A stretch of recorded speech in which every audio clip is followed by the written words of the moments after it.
Ассаламу алейкум, Хакасия. Всем большой вам поклон.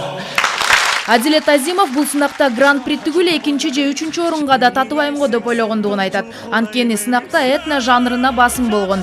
Бирок кыргыздын жигитинин аткаргандыгы калыстардын жүрөгүнөн орун алып, вокалдык даярдыгына баа берилди.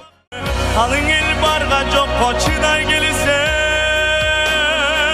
Karılar baldarına nubay görürse Ölbeslik bir hatalı bal boğun son Ömürdün gördün köçüp bulay verirse Отурунда бир мамлекеттен эки катышуучуга орун берилбейт. Ага карабастан жаңы таанылып келе жаткан Асман тобу дагы эл аралык сынакка биринчи жолу катышып, калыстардын чечими менен экинчи орунга татыды.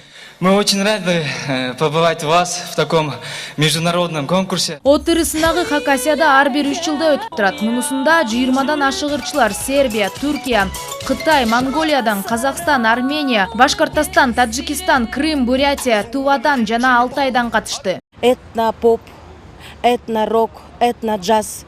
Эң негизгиси бул конкурстун башка конкурстардан айырмасы бул ошол өзүңдүн элиңдин музыкасын, обондорун, кайрыктарын дүйнө жүзүнө даңазалоо болду. Гран-принин ээси Адилет Азимовго 150 000 рубль белек катары тапшырылды. Ал эми экинчиликти алган Асман тобу 25 000 рубль алды.